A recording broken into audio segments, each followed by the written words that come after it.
देवदत्त 8 साल की उम्र से खुंदक में है, 64 साल से खुंदक में है। देवदत्त की कहानी यह है कि एक बार उसने पक्षी वाले प्रसंग में युद्ध किया था। एक कहानी और भी है, जब बुद्ध चले गए संन्यास लेके तो उसने यशोधरा के पास जाके एक गलत किस्म का निवेदन भी किया था और यशोधरा ने उसको धिक्कार के भगाया था वहां से। तीसरा प्रसंग यह है कि अब वो आ गया है भिक्षु संघ में, और भिक्षु संघ में उसके पास पावर नहीं है, वो चाहते कि पावर उसके पास हो। और उसने खुद एक बार भरी सभा में बुद्ध के सामने खड़े होकर कहा, हे बुद्ध, अब आप वृद्ध हो गए हैं, ये उचित नहीं है कि सारे फैसले आप करें, संघ की सारी शक्तियां आप रखें। अच्छा यह है कि संघ की शक्तियां अब आप कुछ लोगों को बांटें, और मैं अपना आवेदन प्रस्तुत करता हूं कि मैं संघ का प्रमुख बन के कार्य संचालन करूं। बुद्ध तो बड़ी मीठी बात करते थे, उस दिन थोड़ा गुस्से में आ रहे, जैसे महात्मा गांधी भी लाठी रखते थे साथ, कभी तो काम आएगी ही। तो बुद्ध ने कहा कि जो दायित्व मैं सारिपुत्र और मोगल्यायन को देने की बात नहीं सोच पा रहा हूं, तुम जैसी भटकती हुई चेतना को कैसे दे सकता हूं। इस बात से वो रुष्ट हो गया और भरी सभा से निकल गया इस भाव से कि छोड़ूंगा नहीं तो वो 8 साल से सोच रहा है, कुछ कर नहीं पा रहा, अलग बात है। अब उसको एक रास्ता समझ में आया, और वो रास्ता ये था, वो गया अजातशत्रु के पास। अजातशत्रु कौन है? बिंबिसार का बेटा, राजकुमार। उसने कहा, देखो यार, ये 2 बूढ़े मिलके हमारा रास्ता रोक रहे हैं। तुम्हारा पिता बहुत बूढ़ा हो गया है, तुम्हें सत्ता ही नहीं दे रहा है। हमारे बुद्ध बहुत बूढ़े हैं, हालांकि मैं भी 40 साल छोटा हूं, लेकिन फिर भी 4 साल छोटा तो हूं। हमें सत्ता नहीं मिल रही है। अगर हम दोनों मिल जाएं तो कुछ बड़ा कर सकते हैं। अजातशत्रु ने कहा, क्या कर सकते हैं बताओ?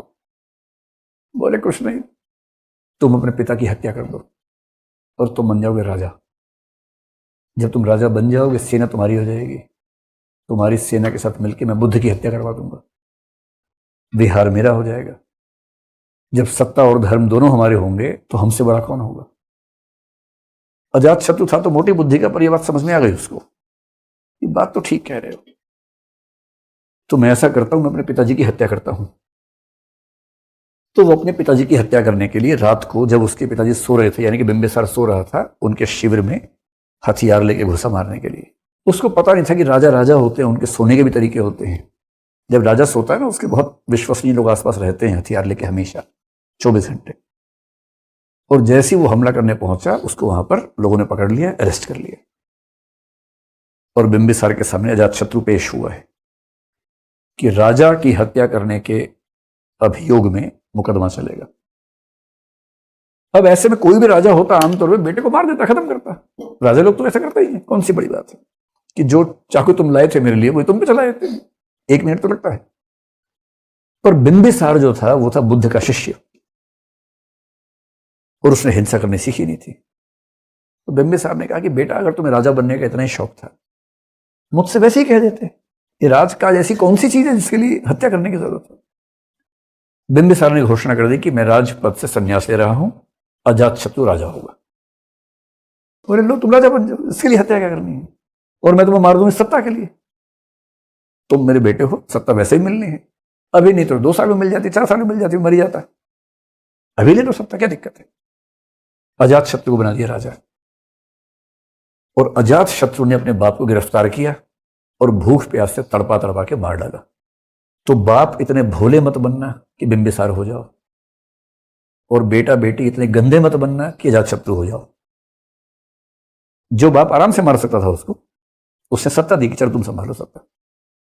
और इस तरह से सत्ता चली गई अजातशत्रु के हाथ में। और जब अजातशत्रु के हाथ में सत्ता चली गई तो देवदत्त ने उससे कहा कि भाई, टारगेट 1 तो पूरा हो गया है, अब टारगेट 2 पे आते हैं। अजातशत्रु ने कहा, चलो ठीक है, आते हैं। पर अजातशत्रु को अंदर ही अंदर थोड़ा गिल्ट भी होने लगा था, अपराध भावना आने लग गई थी कि मैंने इस मूर्ख के चक्कर में कर तो दिया है सब। लेकिन गिल्ट अभी मैच्योर नहीं हुआ था, हल्का सा था, अभी उसकी हेल्प कर रहा था। उसने अपने प्रशिक्षित सैनिक दिए बुद्ध की हत्या के लिए, 3-4 सैनिक प्रशिक्षित, एकदम वेल ट्रेंड कमांडोज। कहा कि देवदत्त जो कहेगा वो करना। देवदत्त ने कहा कि वहां जाना, बुद्ध है उनको मार देना। वो 4 कमांडो गए मारने के लिए। बुद्ध को देखा, बुद्ध को देख के ही आदमी, इतना सुंदर, इतना उदात्त, इतना गरिमापूर्ण व्यक्ति आपके सामने आ जाए, आप उसको मारेंगे? खुद को बचा ले, वो बड़ी बात है। वो चारों जड़वत खड़े हो गए ऐसे करके। बुद्ध ने पूछा क्या हुआ, बोले बुद्ध निकल गया वहां से। तो ये कह रहे क्या हुआ, मारा क्यों नहीं? कह रहे पागल आदमी हो, इनको मारेंगे हम तुझे मार देंगे इससे अच्छा। तो राजा के पास बोले जी हम नहीं मार पाएंगे इनको। अजातशत्रु भी समझ गया कि बुद्ध बहुत पहुंचे हुए व्यक्ति हैं। उसने कहा कि मैं तो बुद्ध के उसमें नहीं आऊंगा। इसको बोला कि मैं तुम्हारे साथ नहीं हूं। गिल्ट फीलिंग में फंस गया बेचारा बहुत ज्यादा।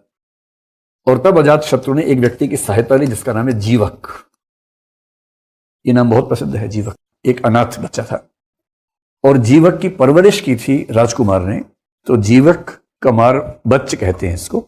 और जीवक बना वहां का सबसे बड़ा वैद्य। इतना बड़ा वैद्य कि ये बिंबिसार का भी वैद्य था, अजातशत्रु का वैद्य भी था और बुद्ध का वैद्य भी था। सर्जरीज के बहुत सारे एग्जांपल मिलते हैं जो सर्जरीज हम सोच नहीं सकते उस समय होती होंगी। मुझे नहीं पता है बात कितनी प्रामाणिक है, पर इन ग्रंथों में इसका जिक्र मिलता है। ऐसी कई सर्जरीज, ब्रेन सर्जरी जैसी सर्जरीज जो उस समय हम सोच नहीं सकते, वो ये करता था, ऐसे वर्णन मिलते हैं। और जीवक से कहा अजातशत्रु ने कि मैं गिल्ट फीलिंग से मारा जा रहा हूं।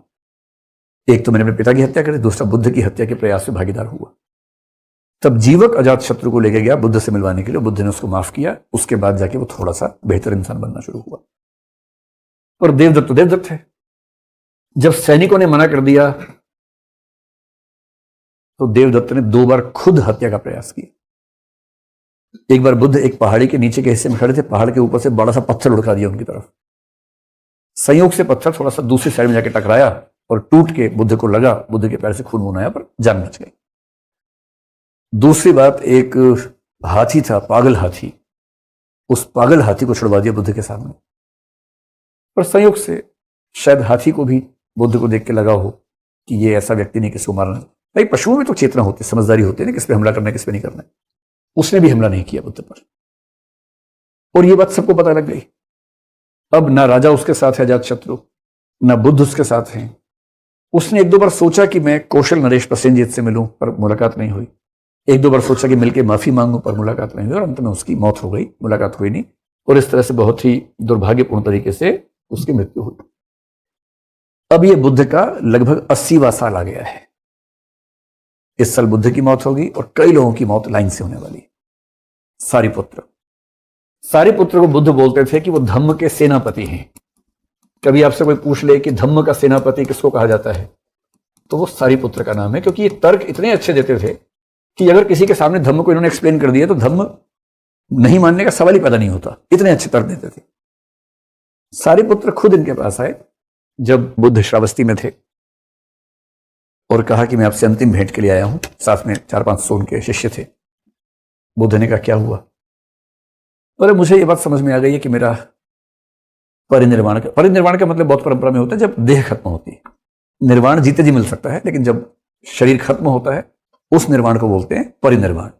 और केवल बुद्ध के लिए उसको बोलते हैं महापरिनिर्वाण। केवल बुद्ध के लिए, बाकी सबके लिए परिनिर्वाण होता है।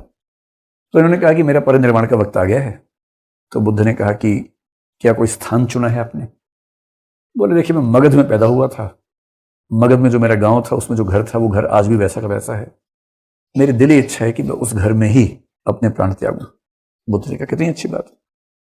बुद्ध ने शुभकामनाएं दी। सारिपुत्र ने कहा ये आपकी और मेरी अंतिम भेंट है, क्योंकि आपका और मेरा पुनर्जन्म होना ही नहीं है, हम दोनों अरहंत हैं।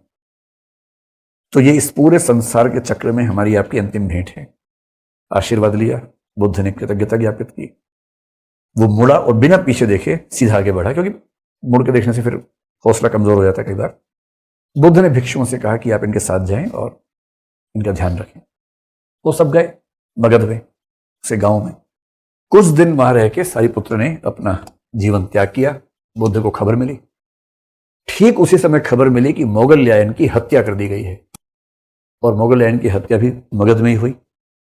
और ये जो हत्या हुई इसलिए हुई कि बुद्ध की जो हत्या नहीं कर पा रहे थे उन्होंने मोगलयान को मार दिया। तो बुद्ध को इस बात का एहसास था कि मोगलयान ने अपना जीवन देके मेरे जीवन को बचाया है।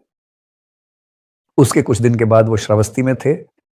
महाप्रजापति गौतम मिलने आई और महाप्रजापति ने कहा कि मेरा जीवन लगभग पूरा हो गया है, निर्वाण का समय आ गया, परिनिर्वाण का समय आ गया है, अंतिम भेंट के लिए आपसे मिलना चाहती हूं। तो उन्होंने आशीर्वाद लिया कि आप मेरी मां हैं, आपने मुझे जीवन दिया, वो सब किया। और साथ में यशोधरा भी आई थी। यशोधरा ने कहा कि मेरी उम्र 78 साल हो गई है। ये वाला जिक्र डॉक्टर अम्बेडकर की पुस्तक में है, उसमें नहीं है, बुद्ध चरित्र में नहीं है 78 साल वाला, क्योंकि बाकी परंपरा मानती है कि यशोधरा बाद में उनकी मृत्यु हुई थी। तो बुद्ध ने कहा कि कैसा स्वास्थ्य है आपका? तो यशोधरा बोले कि आज ही मेरी मृत्यु होने वाली है, आज ही रात्रि में मेरी मृत्यु या मेरा परिनिर्वाण होने वाला है। आखिरी भेंट के लिए आई हूं। कोई दुख, कोई शिकायत कुछ नहीं है, केवल कृतज्ञता है कि आप जैसा पति ना मिलता तो शायद संसार को इतने गहन रूप में देख ना पाती, जी ना पाती, और कृतज्ञता ज्ञापित करने के लिए आई हूं। तो बुद्ध ने भी हाथ जोड़े और उसके बाद महाप्रजापति कुछ दिनों के बाद और यशोधरा उसी दिन उनकी मृत्यु हो गई।